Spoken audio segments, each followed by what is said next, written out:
오늘 우리에게 주시는 하나님 말씀은 시편 107편 23절부터 43절까지 말씀입니다. 시편 107편 23절부터 43절까지 말씀을 저와 여러분들이 한 절씩 교독으로 읽고 마지막 절을 합독하겠습니다.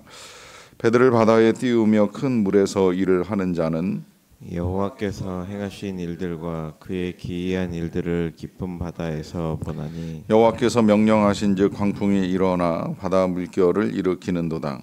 그들이 하늘로 솟구쳤다가 깊은 곳으로 내려가다니 그 위험 때문에 그들의 영혼이 녹는도다. 그들이 이리저리 구르며 취한 자 같이 비틀거리니 그들의 모든 지각이 혼돈 속에 빠지는도다. 이에 그들이 그들의 고통 때문에 여호와께 부르짖음에 그가 그들의 고통에서 그들을 인도하여 내시고 광풍을 고요하게 하사 물결도 잔잔하게 하시는도다. 그들이 평온함으로 말미암아 기뻐하는 중에 여호와께서 그들이 바라는 항구로 인도하시는도다. 여호와의 인자하심과 인생에게 행하신 기적으로 말미암아 그를 찬송할지로다. 백성의 모임에서 그를 높이며 장로들의 자리에서 그를 찬송할지로다. 여호와께서는 강이 변하여 광야가 되게 하시며 샘이 변하여 마른 땅이 되게 하시며 그 주민의 악으로 말미암아 옥토가 변하여 염전이 되게 하시며 또 광야가 변하여 못이 되게 하시며 마른 땅이 변하여 샘물이 되게 하시고 줄인 자들로 거기에 살게 하사 그들이 거주할 성읍을 준비하게 하시고 밭에 파종하며 포도원을 재배하여 풍성한 소출을 거두게 하시며 또 복을 주사 그들이 크게 번성하게 하시고 그의 가축이 감소하지 아니하게 하실지라도 다시 압박과 재난과 우환을 통하여 그들의 수를 줄이시며 낮추시는도다. 여호와께서 고관들에게는 능욕을 쏟아 부으시고 길 없는 황야에서 유리하게 하시나 궁핍한 자는 그의 고통으로부터 건져 주시고 그의 가족을 양떼같이 지켜 주시나니 정직한 자는 보고 기뻐하며 모든 사악한 자는 자기 입을 봉하리로다. 같이 읽습니다. 지혜 있는 자들은 이러한 일들을 지켜보고 여호와의 인자하심을 깨달으리로다. 아멘. 우리의 신앙을 측정한다는 것이 어려운 일이긴 합니다만은 그러나 한 가지 신앙을 분명히 알 수 있는 믿음의 표지는 감사입니다. 하나님은 사도 바울을 통해서 우리에게 범사에 감사하라라고 하는 당부를 합니다.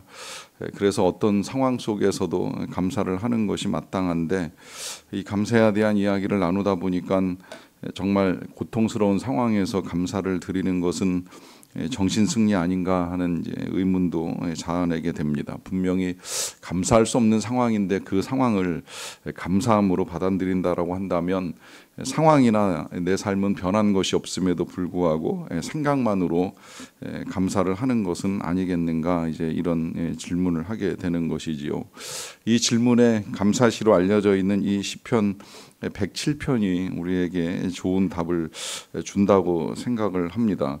먼저는 28구절을 보시게 되면 이에 그들이 그들의 고통 때문에 여호와께 부르짖음에 그가 그들의 고통에서 그들을 인도하여 내시고 광풍을 고요하게 하사 물결도 잔잔하게 하시는도다라고 하는 말씀이 있습니다. 고통 때문에 기도하면 하나님께서 고통 가운데서 인도해 내시고 또 그들에게 고통을 주었던 광풍도 물결도 고요하고 잔잔하게 하신다라고 하는 것이 우리가 하나님 앞에 감사할 이유가 되는 것이죠. 그래서 30절에 그 결과로 그들이 평온함으로 말미암아 기뻐하는 중에 여호와께서 그들이 바라는 항구로 인도하시는도다라고 하는 말씀을 하십니다. 얼마든지 이제 감사할 만한 이유가 된다라는 사실을 밝혀줍니다. 여기 특별히 그들이 바라는 항구로 인도하시는도다라고 하는 이것이 책 제목으로도 나왔는데요. 소원의 항구라고 하는 제목의 책에서 이 하나님께서는 이 광풍과 풍랑 속에서 우리에게 마음의 소원을 주시고 그 소원을 이루어가는 과정 중에 여기 지금 말씀에 나와 있는 표현대로 하나님께 부르짖고 기도하고 간구하는 가운데 우리는 소원하는 바 이제 그 항구에 이를 수 있다라고 하는 이제 내용을 담은 아주 오래전에, 아마 지금은 품절이 되었을 책인데 이제 오래전에 발간되었던 책 내용이기도 합니다.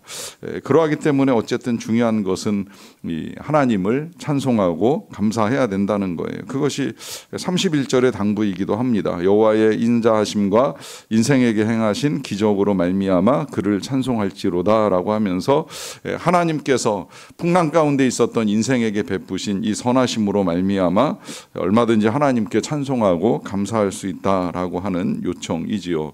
그런데 지금 제가 여러분들과 읽은 이 말씀의 부분은 어떻게 보면 이제 앞부분을 건너뛰어서 읽었기 때문에 이 상황만 보면 그래, 그렇다면 얼마든지 감사할 수 있지라고 생각을 할 만합니다. 그런데 문제는 그 앞서 이 풍랑을 겪게 되는 상황까지 이제 헤아려 보게 되면 정말 감사할 수 있는가라고 하는 의문을 갖게 됩니다. 왜냐하면 이제 25절에 보시게 되면 여호와께서 명령하신즉 광풍이 일어나 바다 물결을 일으켰기 때문입니다. 또 그래서 그들이 하늘로 솟구쳤다가 깊은 곳으로 내려가기 때문에 그 위험 때문에 그들의 영혼이 녹는다고 합니다. 그러니까 결국 하나님의 명령으로 말미암아 광풍이 일어나고 그 광풍으로 인하여서 뭐 올라갔다 내려갔다 솟구쳤다가 또 곤두박질 치면서 비틀거리고 혼돈 속에 빠지는 이런 일들이 일어났는데 결국은 하나님이 만드신 이 상황들 속에서 다시 평온을 찾았다고 해서 그 일들을 이루어 가시는 하나님 앞에 우리가 과연 감사할 수 있을까라고 하는 의문이 드는 것이지요.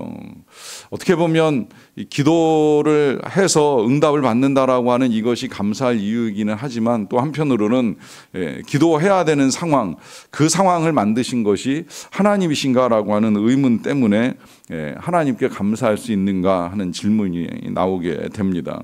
왜 처음부터 그야말로 평온하게 항해를 하게 하시지 아니하시는가? 왜 처음부터 우리에게 평안을 허락하시지 않고 그야말로 파도가 요동치는 것 같은 그런 삶의 상황들 속에서 하나님을 찾게 하시는가라고 하는 질문을 하게 되는데요. 그 질문을 가지고 다시 한번 이제 본문 속에서 하나님께서 하시는 일을 조금 더 들여다봤으면 좋겠습니다. 이어지는 33절에서는 하나님께서 강이 변하여 광야가 되게도 하시고 또 샘이 변하여 마른 땅이 되게 하시고 옥토가 변하여 염전이 되게 하시는 일을 하신다고 합니다. 이제 여기까지는 그야말로 이제 상황이 나빠지는 것이라고 볼 수가 있겠고요. 또 반대의 일들도 하나님이 이루어 가시는데 광야가 변하여 못이 되게도 하시고 또 메마른 땅이 변하여 샘물이 되게도 하시고 하는 이제 이런 일들을 하십니다. 어떻게 보면 앞서 읽었던 그 앞부분의 이 풍랑 이야기도 그렇거니와 지금 읽었던 이 뒷부분의 이야기도 정말 하나님께서 오락가락 하시는 것 같아요. 뭐 나쁜 거 줬다, 좋은 거 주시고, 좋은 거 줬다가 나쁜 거 주시고 하는 이 하나님의 변덕이 죽 끓는 것처럼 보이는 듯한 내용이 오늘 시에 기록이 되어 있습니다. 도대체 왜 이럴까요? 도대체 하나님께서 우리들에게 왜 이런 상황들을 엇갈려 허락을 하시는 것일까요? 그래서 이제 오늘 본문을 잘 들여다보면서 그 이유와 또 하나님의 뜻을 우리가 좀 헤아려 볼 필요가 있는데요. 먼저는 일단 첫 번째 이유를 우리가 볼 때 34절에 보시면 그 주민의 악으로 말미암아 옥토가 변하여 염전이 되게 하신다라고 하십니다. 자, 이 모든 일들 앞서 뭐 강이 변하여 광야가 되는 것, 샘이 변하여 마른 땅이 되고 옥토가 변하여 염전이 되는 이 악한 상황들의 근원은 주민의 악에 있다라고 하는 사실을 밝히고 있습니다. 또 한 가지 이런 나쁜 상황들이 다시 이제 좋아지게 하는 이유 가운데 한 가지는 36절에 있는데요. 줄인 자들로 거기에 살게 하사 그들이 거주할 성읍을 준비하게 하신다라고 하는 것입니다. 여기서 이제 하나님께서는 어떻게 행해 나가시는가라고 하는 것이 분명히 드러나는데요.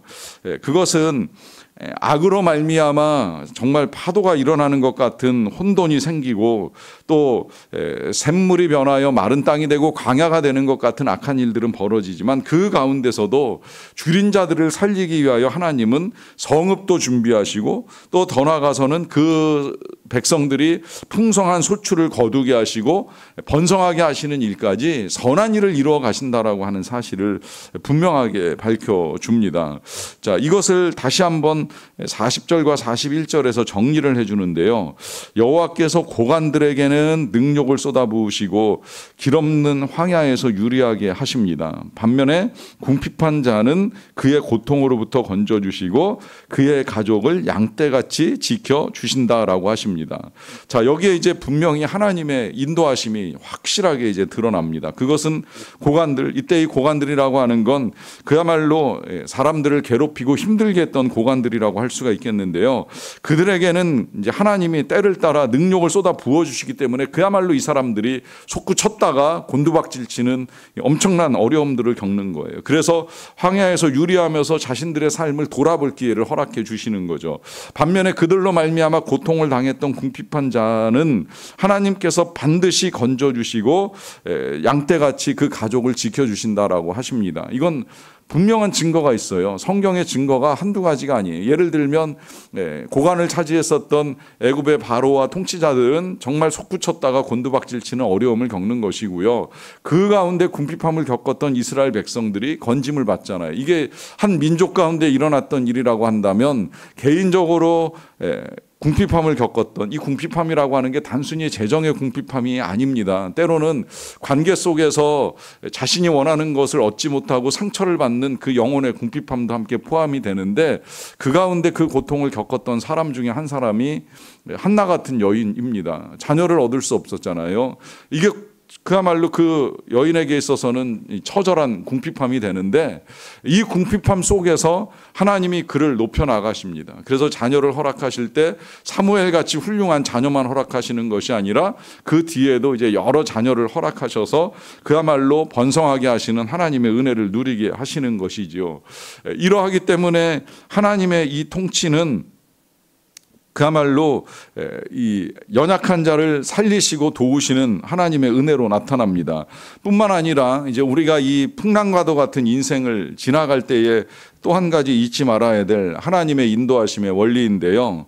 하나님은 이 풍랑 속에서 풍랑을 가라앉히시는 능력도 행하시지만 또 한편으로는 가라앉히시기만 하시는 것이 아니라 반대로 그 풍랑 속에서 풍랑을 헤쳐나가는 능력을 우리에게 허락하실 때도 있습니다. 이것이 사도 바울이 소원했던 로마로 가는 이 항해 속에서 실제 일어났던 일인데 몇 날 며칠 동안 풍랑이 가라앉질 않았어요. 계속 넘실대는 그 파도와 깊게 드리워진 구름 때문에 흑암 속에서 그가 탄 배와 함께 항해하는 모든 사람들은 얼마나 큰 고통을 겪었는지 몰라요. 그렇다고 해서 바울이 기도하고 풍랑이 멈췄다라고 하는 성경의 기록은 없습니다.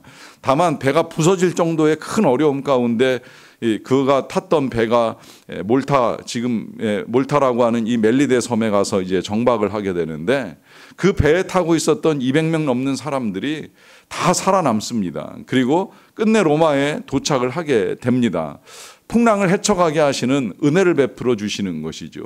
한 가지 분명한 건 우리 하나님께서 어떤 방식으로든 우리로 하여금 소원의 항구에 다다르게 하신다는 거예요. 풍랑을 가라앉혀 주시던 풍랑을 헤쳐나가게 하시던 우리 하나님의 인도하심은 분명하다라고 하는 사실입니다. 그 인도하심 가운데 우리가 헤아릴 것은 하나님의 선하신 뜻을 보는 것입니다. 그것을 오늘 마지막 결론으로 43절에 이렇게 당부를 합니다. 지혜 있는 자들은 이러한 일들을 지켜보고 여호와의 인자하심을 깨달으리로다라고 합니다. 자, 여기서 지혜 있는 자는 이제 하나님의 인자하심을 깨달을 수 있다라고 하는 말씀을 하시는데요. 여러분, 지혜가 무엇이겠습니까? 지혜는 단순히 내가 원하는 것을 이루어내는 것이 지혜가 아닙니다. 어떤 상황 속에서도 하나님의 선하심을 헤아려 보고 그 하나님의 선하심을 믿으면서 지금의 상황을 헤쳐 나가는 것이 지혜입니다. 그러하기 때문에 당장 내 눈앞에 닥쳐한 풍랑이나 파도 때문에 도대체 하나님 왜 이러실까? 정말 선하신 하나님이 맞을까라고 하는 의심만 갖지 마십시오. 이 상황 속에서 우리 하나님이 이루어 가시는 선한 일이 반드시 있을 것입니다. 그 선한 일이 이루어져 가는 과정 속에서 하나님이 풍랑을 가라앉히시던 풍랑을 풍랑을 우리가 헤쳐나가게 하시던 반드시 하나님께서 우리로 하여금 최종 종착지에 도착하게 하실 것이라고 하는 사실은 분명합니다. 우리는 분명히 건너편 언덕에서 하나님과 함께 찬송을 부르게 될 것입니다. 그날이 이를 때까지 오늘도 주님께 부르짖고 기도하면서 하나님이 이루어 가시는 선한 일을 볼 수 있는 저와 여러분 다 되시기를 간절히 축원합니다. 기도하겠습니다. 사랑과 은혜가 풍성하신 아버지 하나님 감사합니다.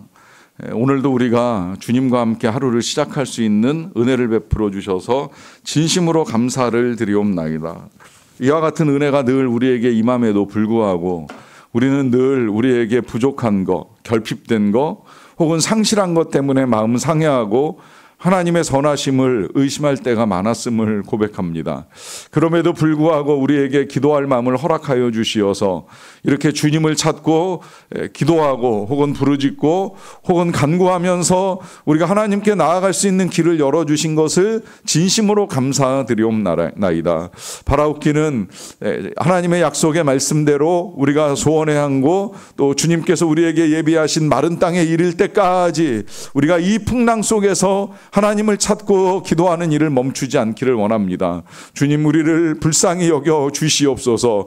여전히 넘실대는 풍랑 속에서 솟구치기도 하고 곤두박질치는 어지러움 가운데 놓여있는 주의 백성들이 있사옵나이다. 하나님의 자비와 능력을 베풀어 주시기를 원합니다. 특별히 명상에서 계속해서 하나님의 도우심을 호소하는 우리 희나 청년에게 하나님께서 함께하여 주시어서 남은 바 그 질병이 완전히 낫게 하여 주시옵소서. 깨끗하게 고침받는 역사가 나타나게 도와주시옵소서. 이제 이 질병을 떨치고 일어나서 하나님이 행하신 일을 간증하며 살아갈 수 있도록 도와주시기를 간절히 원합니다.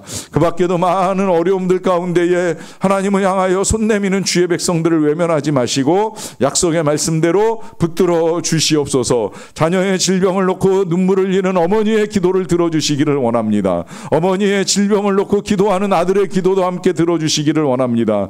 아버지 하나님, 사랑하는 가족, 사랑하는 교우들을 향한 애달픈 영혼들의 심령을 하나님께서 헤아려 주시고 은혜와 능력을 베풀어 주시기를 간절히 원합니다. 반드시 우리가 약속의 땅에 이르게 될 터인데 풍랑을 가라앉혀 주시던 아니면 이 풍랑을 헤쳐나갈 수 있는 믿음과 용기와 담대함을 허락하여 주시던 하나님이 주시는 은혜 가운데 주님과 함께 이 항해를 해나갈 수 있는 우리 모두가 되기를 간절히 원합니다. 사랑하는 자녀들에게도 선한 마음, 선한 능력을 더하여 주시어서 학교 생활에 나약해지지 않게 하여 주시고 학업을 감당할 만한 지혜를 허락하여 주시되 특별히 여호와의 선하심을 깨달을 수 있는 지혜도 더하여 주시옵소서. 그리하여서 함께 믿음을 가지고 하나님을 섬기는 은혜를 누릴 수 있는 모든 자녀들이 다 되도록 하나님 도와주시옵소서. 선교사님들의 상황이 힘들지라도 그 땅에서 여호와를 바라보게 하시고 하나님을 바라보는 믿음으로 날마다 승리의 나날들을 만들어가는